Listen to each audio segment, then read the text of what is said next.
설교 제목이요. 본문 말씀은 이제 마가복음 8장의 말씀이고요. 오늘 설교 제목은 부끄러워하고 부끄러워하지 마십시오라는 그런 제목입니다. 그러니까 부끄러워해야 하고 또 부끄러워하지 말아야 할 그 두 가지를 우리가 다 같이 행해야 한다라는 것이죠.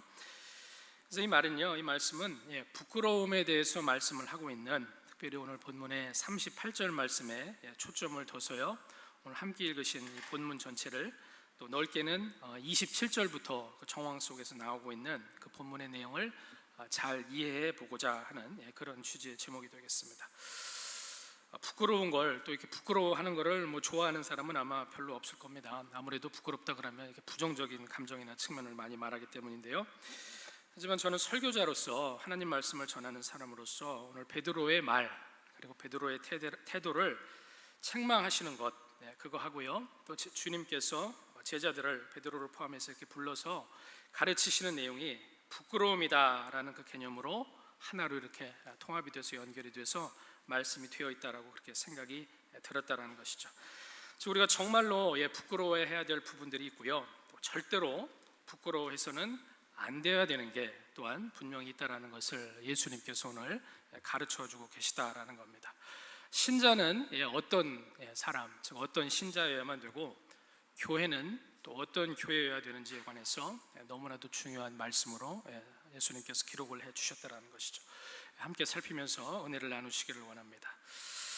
첫째로는요, 예수님께서 38절 말씀에 보면은 부끄러움은 부끄러움인데 잘못된, 제대로 된 부끄러움이 아닌 그 잘못된 부끄러움에 대해서 지적을 하시는데, 그 말을 결국은 뒤집어 보면은요, 신자가 정말로 부끄러워해야 될 그 내용이 따로 있다라는 그런 뜻이 된다라는 것입니다.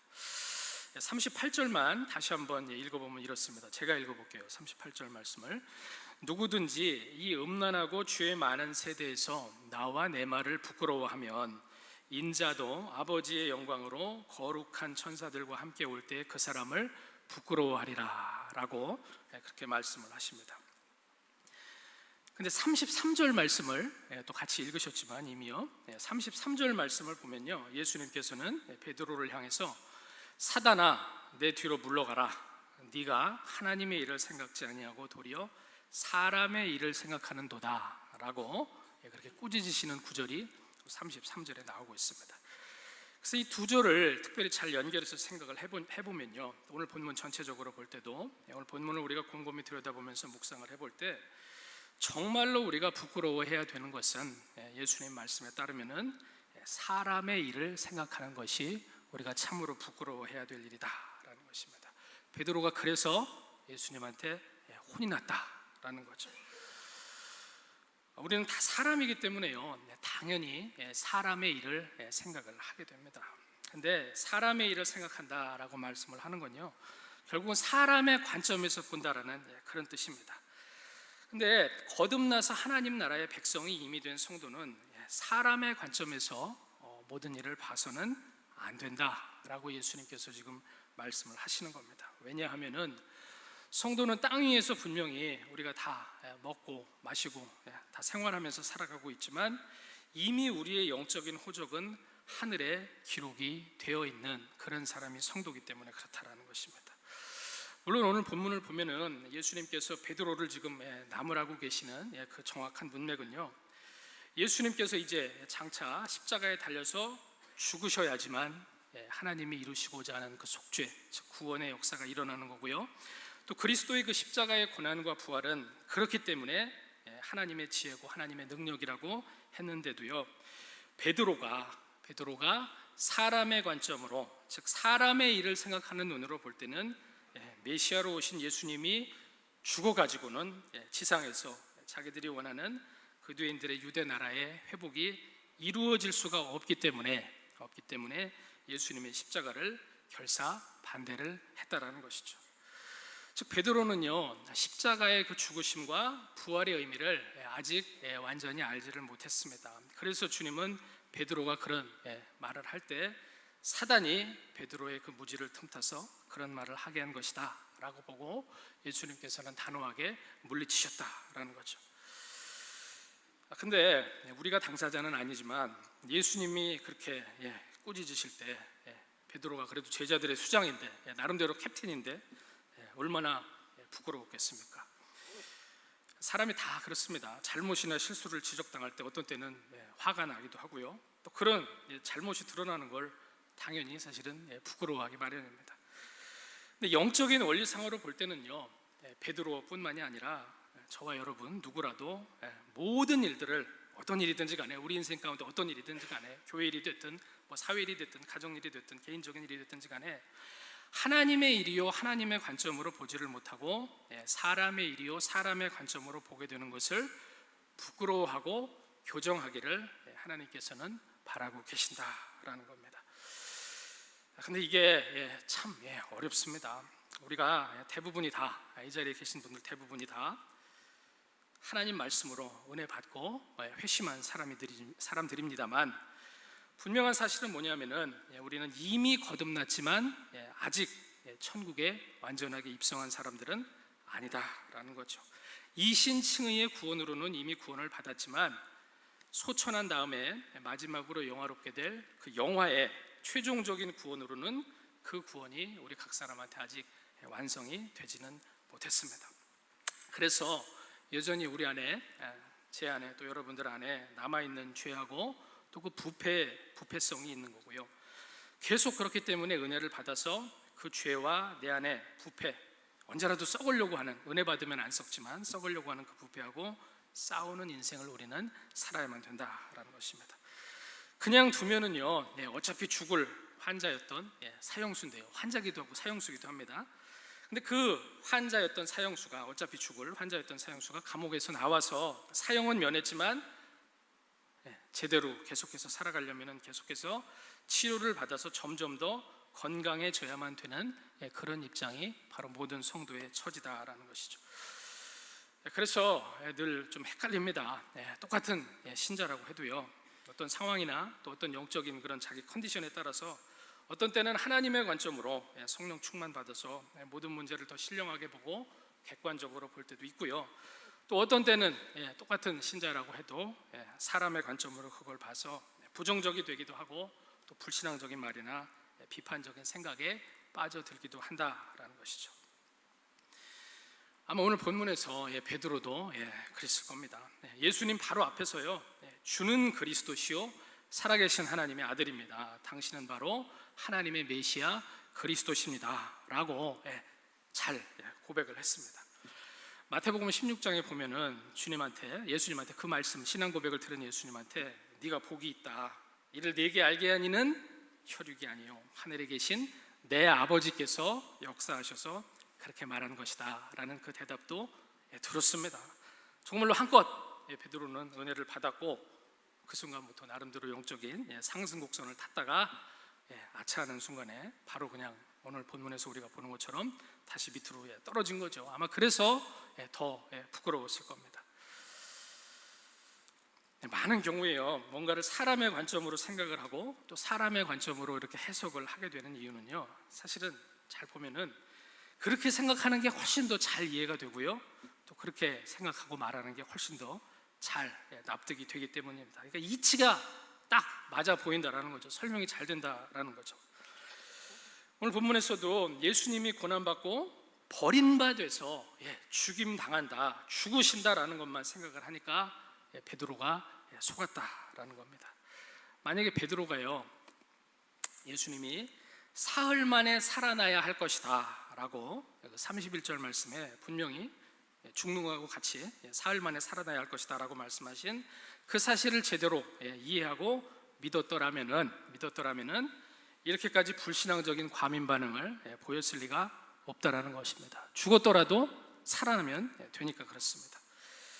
근데 예수가 죽는다라는 거는 겨우 그나마도 이제 뭔 소리인지 베드로가 알아들었을 텐데, 다시 살아난다라는 것은 도무지 무슨 말인지 말이 안 되고 이해가 안 되니까 이 일이 주께 미쳐서는 안 됩니다, 그럴 리가 없습니다라고 소리를 질렀다라는 것이죠. 근데 기억을 꼭 하시기를 바랍니다. 예수님께서 죽으셔야지만 살아나는 것입니다. 31절 말씀에도 보면은요, 31절 말씀에 사흘 만에 살아나시는 것, 그렇게 말씀이 기록이 되어 있질 않고요. 사흘 만에 어떻게 되어 있습니까? 살아나야 할 것이다 라고 그렇게 기록이 되어 있습니다. 그러니까 반드시 그렇게 된다라는 그런 말씀입니다. 우리말 성경으로 보면은 그냥 살아나시는 것만 의무인 것처럼 되어 있지만요, 원래 말씀 원어상으로 보면은 주님이 고난을 받으셔야만 되고요, 대제사장 서기관한테 버림받으셔야만 되고요, 죽임 당하셔야만 되고요, 사흘 만에 살아나셔야만 된다라고 그 영어의 머스트가 다 걸리는 것을 우리가 볼 수가 있습니다. 그럼 이게 무슨 뜻이 되겠습니까? 사람의 일로 생각한다라는 건요, 결국은 궁극적인 차원에서, 모든 것을 궁극적인 차원에서 부정적으로 본다라는 것이 사람의 일로, 사람의 눈으로 본다라는 것입니다. 여기서도 죽는 것만 생각하니까 그렇다라는 것이죠. 근데 반대로 하나님의 일로 생각한다는 건요, 모든 것을 궁극적으로, 긍정적으로 보는 것이 바로 하나님의 일로, 하나님의 관점으로 생각하고 말한다라는 그것입니다.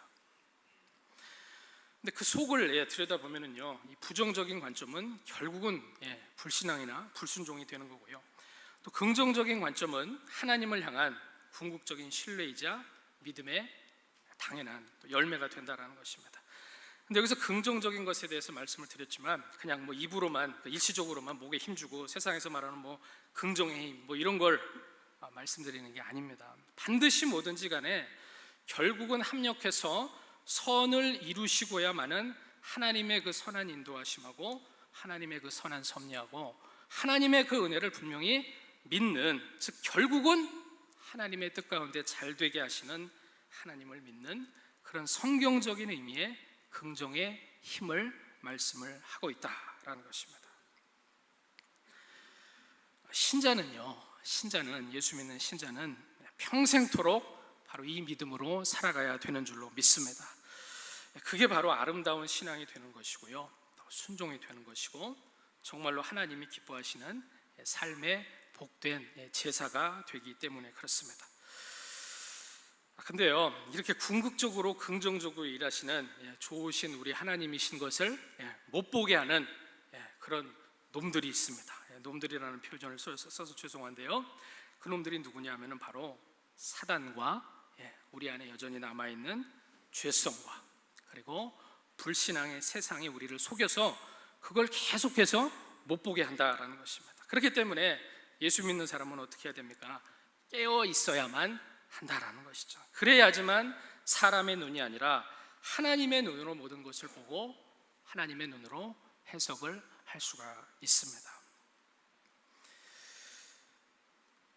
그리고요, 또 한편으로는요, 이 사람의 생각, 또 사람의 일, 사람의 관점이라는 건요, 이렇게 저렇게 뭐 사정마다, 상황마다, 또 사람마다 이렇게 다르게 포장하고 또 다르게 갖다 붙여도 결국은 이 사람의 생각, 사람의 일, 사람의 관점은 다 그 속에 다 숨겨진 욕심으로서요, 육신의 정욕, 성경이 말하는 육신의 정욕, 안목의 정욕, 이생의 자랑이 그 속에 이렇게 다 숨어 있다라는 것입니다. 그러니까 하나님을 긍정적으로 보는 게 아니라 방금 전에 제가 말씀드린 이런 쪽으로만 자기를 더 플러스 시켜서, 사실은 영적인 의미에서는 부정적으로 더 마이너스 시키는 거죠. 근데 그런 방향으로 더 플러스 시켜서 발달시키려고 하는 인간의 잠재적인 욕구고 죄성이 된다라는 것입니다. 쉬운 말로 더 풀어서 하면은 첫 번째는 돈이고요, 물질이고요, 두 번째는 성적인 탐욕이 되는 거고요, 세 번째는 권력이고 또 명예고 힘입니다. 힘. 내 생각대로, 내가 하고 싶은 대로 요만한 거라도 틀어주고 마음대로 하고 싶어하는 인간의 탐심이 누구한테나 다 있다라는 것입니다. 신자도 깨어있지 않으면 똑같다라는 것입니다. 그게 바로 사람의 일이고 사람의 관점이 된다라는 것이죠. 오늘 본문의 베드로도 마찬가지입니다. 자기 이생의 자랑 때문에 주님이 살아 계셔서 같이 묻어가지고 나중에 잘 되고 싶어서, 잘 나가고 싶어서 결국은 예수님 틀어주고 예수님 막으려고 했던 것입니다. 첫 아담이 에덴 동산에서 뱀이 유혹할 때 하나님의 관점으로 대처를 못하고요, 사람의 일을 생각해서 순종에 실패한 거하고도 항상 똑같다라는 것입니다. 그래서 저도 여러분도 우리는 우리 스스로를 늘 경계를 해야만 됩니다. 그게 바로 제대로 된 경건 생활이 되는 것이고요. 또 성도의 영적인 점검이다라고도 그렇게 말할 수 있는 중요한 사명이 됩니다. 그러니까 사람의 일로 사람의 관점으로 생각하는 것을 바로바로 깨닫고 부끄러워할 줄 알고 돌이킬 줄을 알아야만 한다라는 것입니다. 이걸 안 하면은 계속해서 사람의 일로 생각하는데 완전히 습관화가 돼서요, 그 사람의 사고방식과 말과 행동을 완전히 꽉 지배를 해버립니다. 나중에 가면 완전히 그렇게 빠져버려서 자기도 뭔 생각하고 뭔 말하는지 분간이 안 되는 그런 지경에 이른다라는 것입니다. 신자인데도 사람의 생각으로만 생각하고 사람의 생각으로 말하고 사람의 생각으로 행동을 한다라는 것입니다. 이상해진다라는 것입니다. 베드로도요, 바로 직전에 그렇게 은혜 충만했다가 짧은 사이라고 방심했다가 관리를 제대로 안 해서 금방 예수님한테 혼이 나고요, 또 부끄러운 일을 경험을 했다라는 것이죠. 물론 우리가 다 신자입니다. 신자지만요, 여전히 불완전한 신자이기 때문에 당연히 완전할 수는 없습니다. 하지만 이 점검을 꾸준히 하는 게 결국은 내가 믿음으로 영원히 예수 그리스도 안에서 연합된 구주 예수 그리스도 안에서의 성화의 삶을, 즉 거룩한 삶을 바르게 살아나가는 그 일이다라는 것입니다. 그렇기 때문에 하나님 말씀 안에서요, 어떻게 해서든지 우리 인생에 일어나는 모든 일들을 하나님의 관점으로 바라보고 하나님의 관점으로 생각하고 받아들이고 기도와 감사와 또 소망과 위로로 나아가고자 하는 참된 거룩에 힘쓰는 성도들이 되시기를 간절히 부탁을 드립니다. 또 내 안에 언제라도 차올라오는 그 죄성을요, 즉 육신의 정욕, 안목의 정욕, 이생의 자랑을 꾸준히 계속해서 누르고 죽이면서 나를 사람의 관점이 아니라 하나님의 관점으로 생각하고 말하고 믿고 행동하도록 열심히 열과 성을 다해서 훈련을 시킬 때 말 그대로 긍정적인 차원의, 주님 보실 때 그 긍정적인 차원의 부끄러움과 건강한 그 돌이킴을 더 경험을 해서요, 정말 하나님의 뜻 가운데 영적으로 더 귀하게 성장하는 모든 성도들이 되시기를 주님의 이름으로 축원합니다. 두 번째입니다. 두 번째는요, 반대가 되는데요, 부끄러워해야 되는 게 아니라 우리가 절대로 부끄러워하지 말아야 되는 게 있습니다. 부끄러워하지 말아야 되는 게 있어요. 38절 말씀을 한 번 더 같이 읽어보시겠습니다. 38절 같이 한번 다시 읽어보시죠. 누구든지 거기요. 시작.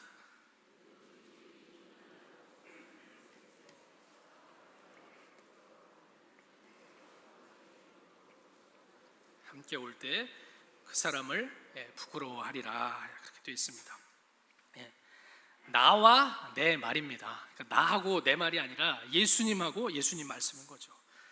즉 예수님과 하나님의 말씀인 그 복음을 너희는 부끄러워하지 말라라고 말씀을 하십니다.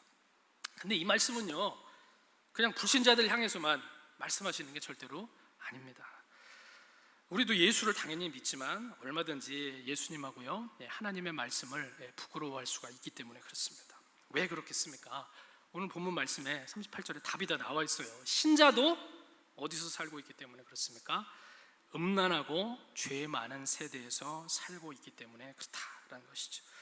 불신자는요, 하나님 안 믿으니까 거룩하신 하나님 앞에서 영적으로 보면 당연히 음란한 우상 숭배자입니다. 근데 신자라고 해도요, 영적인 힘과 또 하나님 말씀을 아는 지식으로, 즉 에베소서 6장이 말하는 하나님의 전신갑주로 무장이 늘 그 무장이 든든히 돼 있지를 않으면은 아차하면은 얼마든지 예수님과 또 주님의 말씀을 부끄러워할 수가 있다라는 겁니다.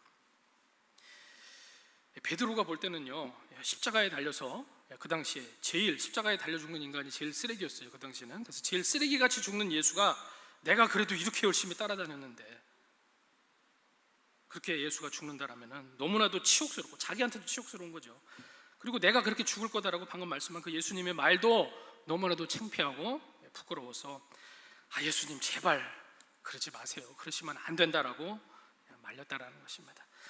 근데 그런 생각과 그런 말을 하는 사람은 주님이 장차 그 사람을 보실 때는 너는 오히려 나의 창피거리일 뿐이다 라고 그렇게 대답을 지금 하고 계시는 거죠. 좀 더 구체적으로 말하면요, 예수님께서 여기서 나와 내 말을 부끄러워한다라고 그렇게 말씀을 하시는 건요, 오늘 본문 전체에서 바로 앞에 나오고 있는 34절부터 37절 말씀하고 반대로 살아가는 그걸 말씀하고 있는 겁니다.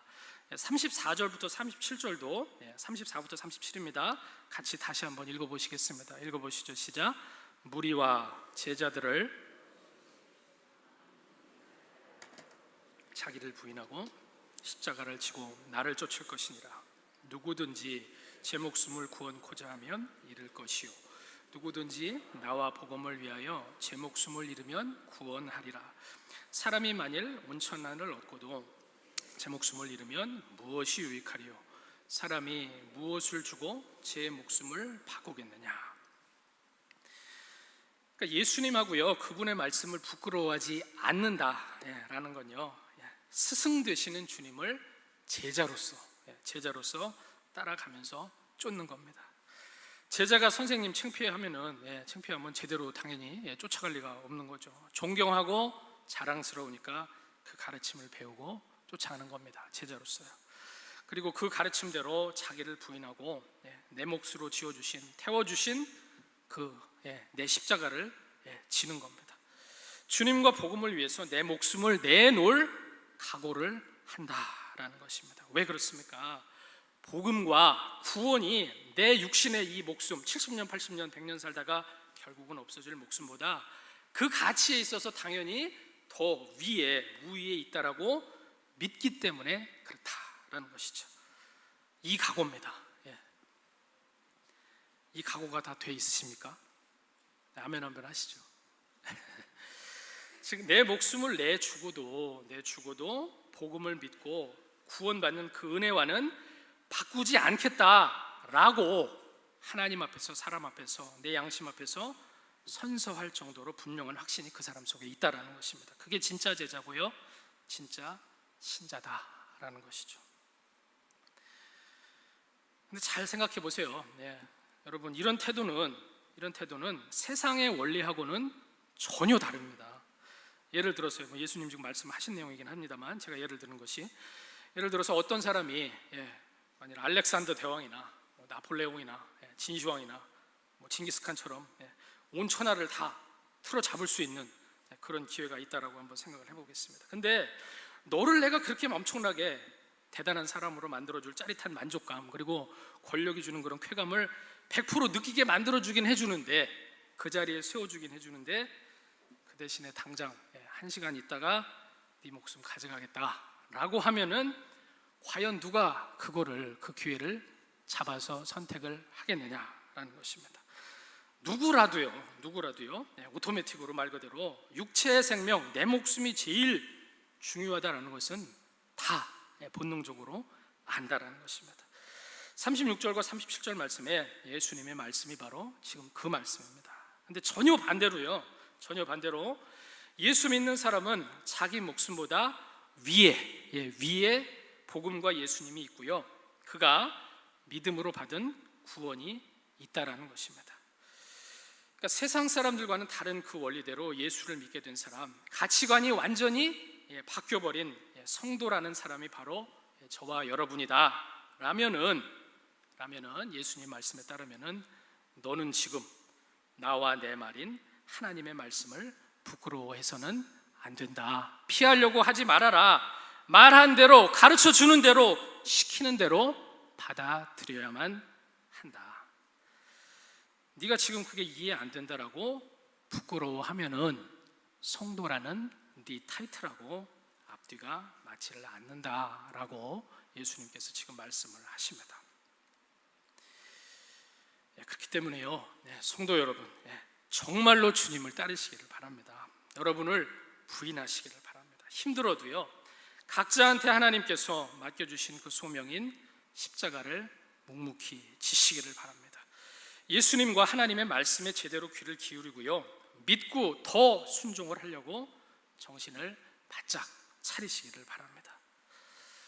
항상 하나님의 말씀에 귀를 기울이는, 거기서부터 우리는 늘 시작을 해야만 됩니다. 5년 후도 마찬가지고 10년 후도 마찬가지고 당장 5분 10분 있다 천국에 가게 될, 소천하게 될 그 상황에서도 하나님이 내 마음 가운데 들려주셨던 그 약속의 말씀을 붙들고 나아갈 때 그 사람한테는 항상 소망이 있다라는 것입니다. 똑같다라는 것입니다. 우리를요, 믿어서 순종케 하시려고 복음을 전해주셨다라고 그렇게 말씀을 주셨고요, 또 믿음이 그의 행함과 함께 일하고 행함으로 믿음이 온전케 된다라고 또 야고보 기자는 당연히 말씀을 하고 있습니다. 순종은 믿음의 증거가 되는 것이고 열매가 되는 것이고 당연한 결과가 됩니다. 아무리 믿는다고 해도요, 말로만 하면은 소용이 없습니다. 어려운 순종, 순교 이런 것만 제가 말씀드리는 것이 아닙니다. 쉬운 예로 엘리사 선지자가 열왕기하 4장에서 홀로 돼서 먹을 것도 없이 너무나도 가난해진 그런 굶어 죽게 된 선지자 생도의 아내한테 모든 이웃에게 너는 빈 그릇을 빌려라 라고 그렇게 명령을 한 그 명령은요, 네가 여호와 하나님을 믿는다라면은, 즉 약속의 말씀을 믿는다라면은 어떻게 해서든지 간에 빈 그릇 빌려서라도 최대한 하나님의 이 약속의 말씀을 준, 또 명령을 준 나한테, 엘리사한테 내밀 것이고, 그러면은 하나님께서 너의 그 믿음을 따라서 여호와 이레로 그 빈 그릇대로 하나하나 반드시 채우신다라고 말씀을 하고 있는 그 내용이다라는 것입니다. 만약에 빈 그릇을 조금만 내밀면은 당연히 이제 채울 그릇이 없으니까 채워질 것도 적습니다. 그렇기 때문에 예수님의 복음은요, 항상 저와 여러분이 비워질 때 주님께서 친히 세우시는 그런 역사가 되는 줄로 믿습니다. 그렇습니다. 저와 여러분이요, 구원을 받은 게요, 인생에서 이미 오병이어의 이적을 우리가 경험을 한 거라면요, 얼마 안 돼서 예수님께서는 또 오병이어 다음에 뭐가 있습니까? 칠병이어의 기적을 또 빈들에서 일으켜 주시려고 한다라는 것을 꼭 기억을 하시기를 바랍니다. 그럴 때 혹시라도 이는 말씀을 보면은 이는 그 떡 되시던 일을 깨닫지 못하고 도리어 그 마음이 둔하여졌음이니라 라고 복음서에서 예수님이 책망하신 그 책망을 우리가 받아서는 안 되겠다라는 것입니다. 우리 주님은요, 그 자녀를 끊임없이 긍휼히 여기시는 하나님이시다, 하나님의 아들이시다라는 사실을 꼭 믿으시기를 축원합니다.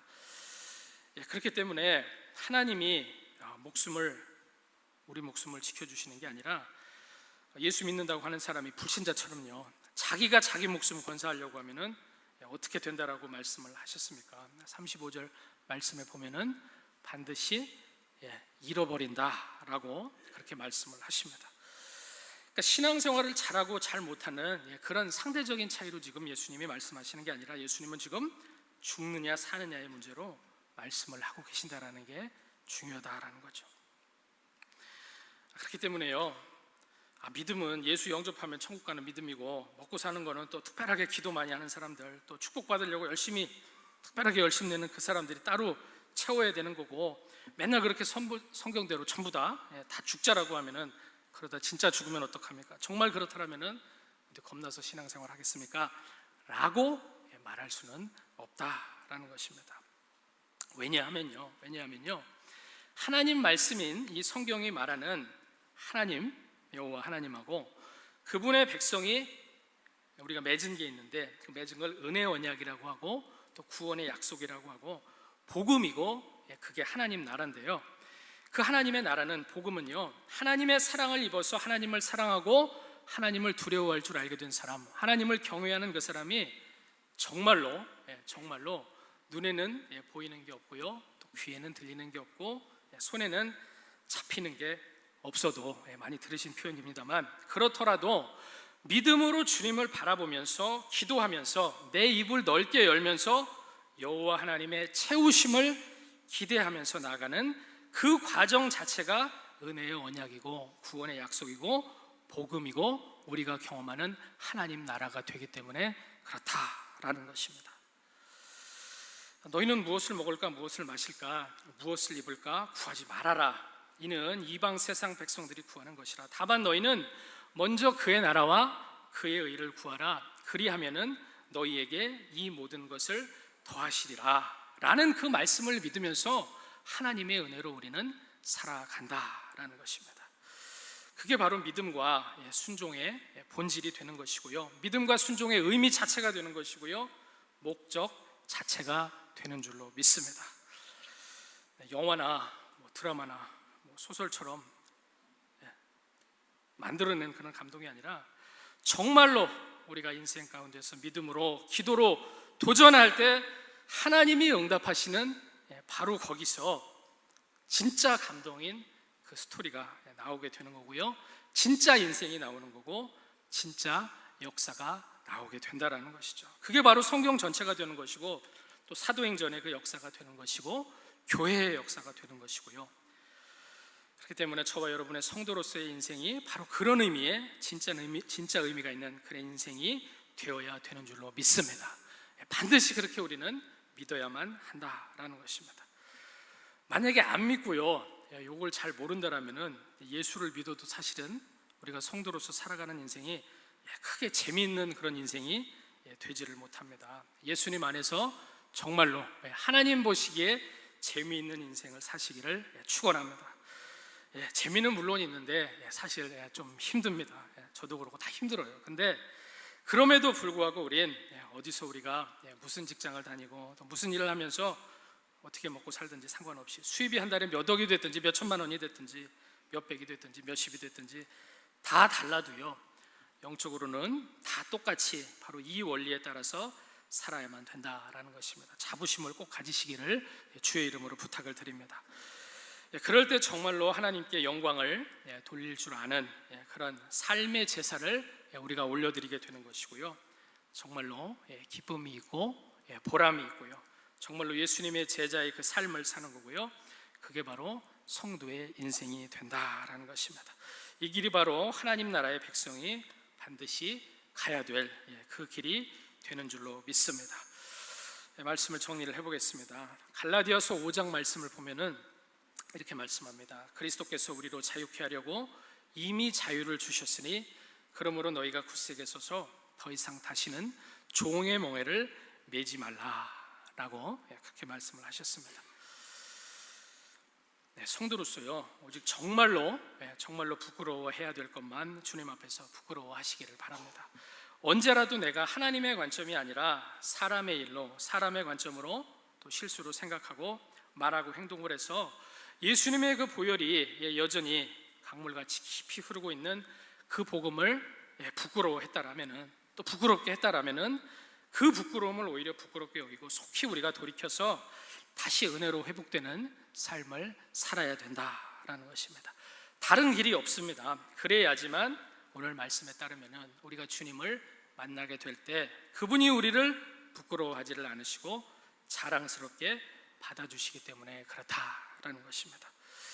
예수님과 그분의 복음이 내 인생의 최고의 자랑이 되고요, 또 저와 여러분은 주님의 자랑이 돼서 바울과 같이 성경에 이르되 누구든지 저를 믿는 자는 부끄러움을 당하지 아니하리라 하니 내가 복음을 부끄러워하지 아니하노니 이 복음은 모든 믿는 자에게 구원을 주시는 하나님의 능력이 됨이라.